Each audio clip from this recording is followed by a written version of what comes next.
Pemirsa, belasan rumah warga di kawasan Bukit Duri, Tebet, Jakarta Selatan terbakar. Diduga kebakaran terjadi akibat ledakan tabung gas LPG. Api dengan cepat membakar belasan rumah milik warga. Petugas pemadam kebakaran dan juga warga berupaya memadamkan api agar tidak meluas. Lokasi kebakaran yang berada di kawasan padat penduduk sempat membuat petugas kesulitan memadamkan api. 22 unit mobil pemadam kebakaran pun dikerahkan untuk memadamkan api. Setelah 1 jam, api akhirnya berhasil dipadamkan. Tidak ada korban jiwa dalam peristiwa ini. Mas daerah Bukit Duri aja.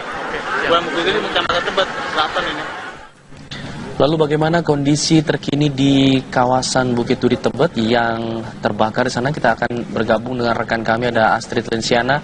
Astrid, apa yang bisa Anda sampaikan pada kami terkait insiden kebakaran di sana?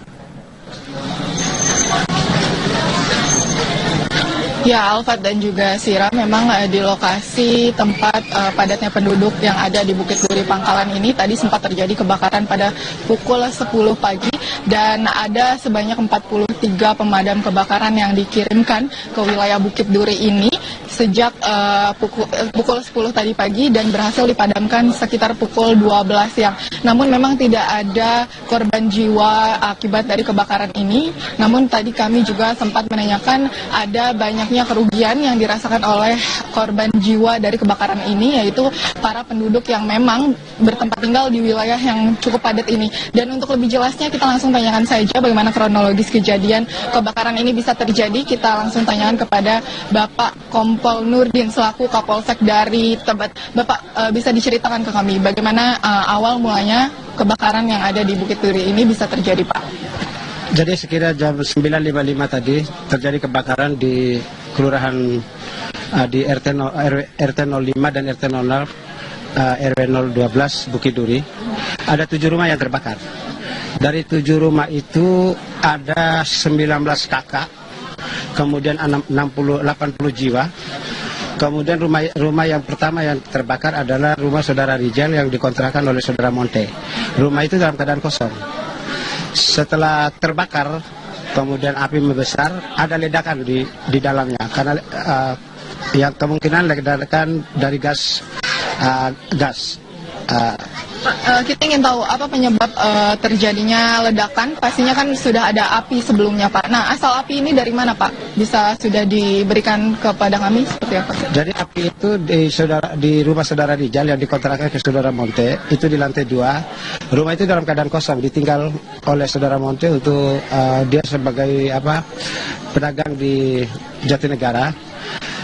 Kemudian kemungkinan besar ada kosleting di sana. Setelah api membesar, baru ada ledakan gas itu. Karena di situ kebetulan ada tiang listrik lebih dekat dari situ, ada percikan itu. Makanya ditambah lagi angin terlalu kencang sehingga ada 7 rumah itu yang terbakar secara cepat. Tadi proses pemadaman sendiri itu menghabiskan waktu berapa lama, Pak? Hampir 1 jam 20 menit lah. Karena dari jam 11 itu kemudian berakhir jam 12.20. Berarti saat ini sudah dalam proses pendinginan ya, Pak? Untuk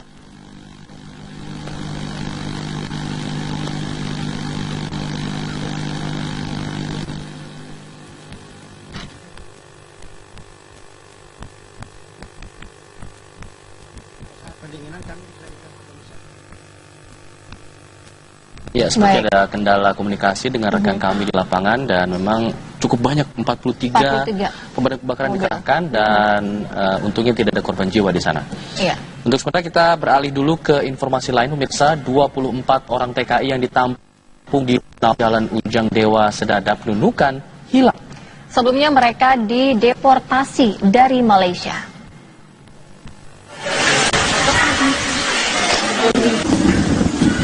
Hilangnya 24 TKI yang semula dideportasi dari Malaysia diduga dibawa oleh pengurus TKI yang mencoba mengambil celah dari lemahnya petugas BP3 TKI dalam menerapkan aturan.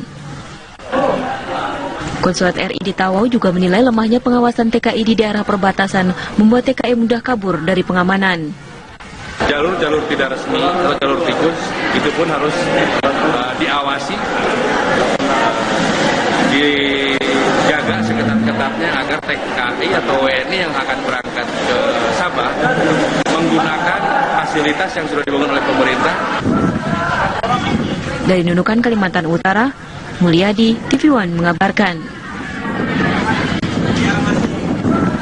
Masih seputar proses penertiban Kalijodo, kini Abdul Aziz atau yang dikenal dengan Daeng Aziz telah ditetapkan sebagai tersangka oleh polisi dalam kasus prostitusi atau perdagangan wanita.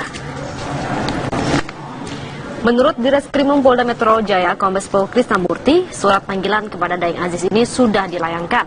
Dan rencananya esok Daeng Aziz ini akan segera dipanggil untuk kemudian diperiksa sebagai tersangka. Polisi juga sudah memeriksa 7 saksi terkait kasus perdagangan wanita.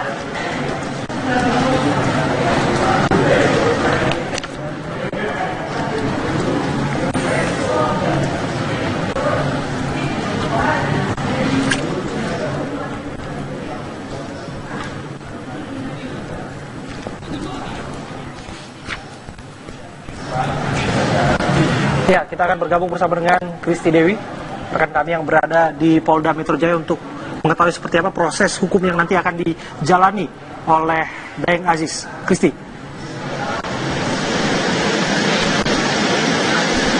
Ya, pemirsa, bahwa Daeng Aziz atau yang dikenal dengan Abdul Aziz ini sudah ditetapkan oleh pihak kepolisian sebagai tersangka mucikari perdagangan manusia di kawasan Kalijodo terkait dengan prostitusi. Di mana tadi kami sempat mewawancarai Dirkrimum Polda Metro Jaya yaitu Kombes Pol Krisnamurti yang menjelaskan bahwa besok hari akan ada pemanggilan pertama kepada Daeng Aziz ini sebagai tersangka dalam posisinya dia sebagai tersangka. Dan berikut wawancara kami dengan Dirkrimum Polda Metro Jaya Kombes Pol Krisnamurti. Dia tersangka, besok diperiksa. Kalau dia warga negara yang baik, dia datang. Sekarang posisi dengannya ada di mana? Polisi tahu, tapi polisi nggak ngomong kan? Ya. Jadi panggil. Ada penangkapan nggak? Upaya paksa nggak? Kita lihat nanti kalau dia nggak datang. Jadi polisi tahu ya Pak ya sekarang Daeng Aziz ada di mana gitu Pak ya? Tahu lah polisi kok. Si Aziz akan langsung ditahan apa? Si Aziz akan langsung ditahan atau cuma diperiksa? Periksa dulu, cukupi alat bukti, ya. Orang pemeriksaan saksi itu Saksi kan pada pulang. Apalagi? terkait tersangkanya sama Pak Daeng Aziz sendiri. Nanti kita identifikasi yang pertama masalah senjata tajam yang ditemukan di kafe-kafe, kita tanyakan. Terus masalah minuman keras yang diperiksa di Pemda, sama masalah prostitusi mucikari yang kami amankan. Pasal untuk senjata tajamnya sendiri. Nanti kita lihat pemeriksaannya besok lah. Dan pemirsa, ada pun materi yang akan disampaikan oleh pihak kepolisian pada besok hari, yaitu akan meminta keterangan Daeng Aziz seputar kepemilikan senjata tajam, kemudian juga miras ilegal dan juga kegiatan prostitusi yang terjadi di kawasan Kalijodo ini, di mana Daeng Aziz ini ditetapkan sebagai tersangka setelah perkembangan kasus ini dengan adanya polisi menahan salah satu tersangka, yaitu dari pemilikan dari sebuah kafe, dan juga telah meminta keterangan dari sejumlah saksi di salah satu kafe milik Daeng Aziz ini. Dan dari pihak kepolisian mengharapkan adanya tingkap dari kooperatif dari Daeng Aziz sebagai tersangka pada pemeriksaan besok hari. Demikian dapat kami sampaikan, kami kembalikan ke studio. Terima kasih Kristi Dewi atas informasinya. Kita tunggu nanti esok hari apakah Daeng Aziz akan kooperatif untuk segera datang dan menghadiri panggilan dari Polda Metro Jaya. Menarik kemudian untuk mencermati seperti apa penetapan tersangka, karena kita paham jika kemudian unsur penetapan tersangka adalah perdagangan wanita ataupun prostitusi, masih banyak tempat-tempat lain yang seharusnya memang menjadi perhatian aparat kepolisian. Ya, mungkin ini adalah salah satunya, yaitu di Kalijodo, dan mungkin ada lagi beberapa orang yang sebelum Daeng Aziz yang juga melakukan prostitusi ataupun perdagangan wanita.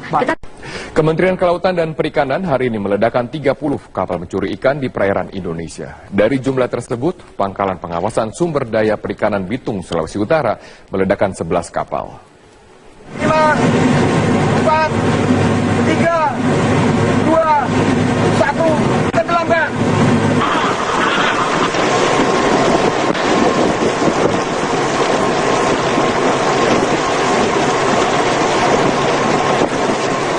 Pangkalan PSDKP Bitung meledakkan 11 kapal ikan yang terbukti melakukan illegal fishing di perairan Indonesia.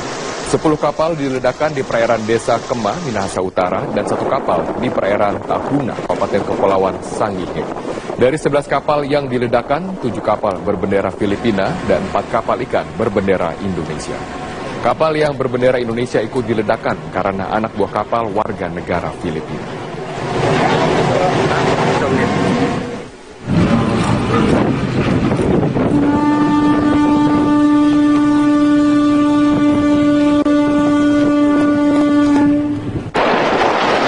Demikian juga di Batam, Kepulauan Riau, 10 unit kapal asing yang berhasil ditangkap oleh kapal pengawas kelautan dan perikanan beberapa waktu yang lalu akhirnya diledakkan dan ditenggelamkan oleh Dinas Kelautan dan Perikanan. Ke-10 kapal tersebut diledakkan dan ditenggelamkan setelah adanya keputusan tetap dari Kejaksaan Negeri Batam.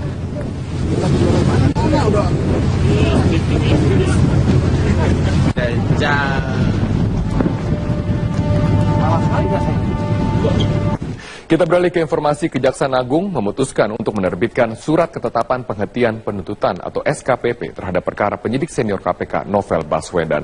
Dengan terbitnya SKPP, maka penanganan perkara Novel Baswedan dinyatakan selesai. Menurut Jaksa Agung Muda Pidana Umum atau Jampidum, penanganan perkara Novel Baswedan dihentikan lantaran tidak memiliki bukti yang cukup dan juga sudah kadaluarsa.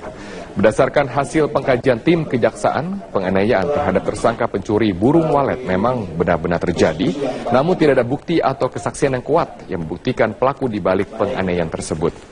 Nomor registrasi proyektil peluru yang disebut berasal dari senjata milik Novel Baswedan bahkan tidak sesuai dengan nomor registrasi senjata Polresta Bengkulu. Selain itu, berdasarkan KUHP, perkara tersebut memiliki waktu kadaluarsa 12 tahun yang jatuh pada 18 Februari 2016 yang lalu. Dengan demikian, penanganan kasus Novel Baswedan dinyatakan telah selesai. Bahwa penanganan pada tersangka Novel Baswedan diputuskan dihentikan penuntutannya. Yang sekali dihentikan penuntutannya dengan alasan karena tidak cukup bukti dan sekaligus juga karena demi hukum oleh karena kadaluarsa. Itu dua alasan yang melandasi diterbitkannya surat keputusan penuntutan atas nama tersangka Novel Baswedan. Kasus yang mendera penyidik KPK Novel Baswedan di Bengkulu berkembang menjadi masalah nasional. Presiden meminta Jaksa Agung dan Kapolri untuk segera menyelesaikan demi urusan bangsa yang lebih besar, yaitu pemberantasan korupsi. Kasus hukum yang mendera penyidik KPK Novel Baswedan menguras perhatian publik. Novel Baswedan dijadikan tersangka oleh Polda Bengkulu dalam kasus penembakan dan pembunuhan seorang pencuri sarang burung walet tahun 2004 silam saat Novel menjabat Kanit Reskrim Polres Bengkulu. Setelah lebih dari 5 tahun bergulir, kasus yang sebelumnya dianggap selesai justru kembali mencuat. Tak ayal, banyak pihak yang menuding kasus tersebut merupakan rekayasa belaka. Novel yang dikenal galak terhadap pelaku kejahatan korupsi terancam dibui oleh bekas rekan-rekannya sendiri di kepolisian. Melihat hal ini, Presiden tidak tinggal diam. Jaksa Agung dan Kapolri dikumpulkan ke istana. Presiden minta kasus ini segera diselesaikan. Bagaimana caranya? Diserahkan kepada Jaksa Agung dan Kapolri. Alhasil, Kejaksaan Negeri Bengkulu kemudian menarik berkas kasus Novel dari Pengadilan Negeri Bengkulu. Jaksa beralasan, penarikan berkas tersebut lebih karena koreksi yang akan dilakukan jajarannya. Dengan demikian, Nov terbebas dari segala tuntutan. Dari Jakarta, Tim Liputan Metro TV.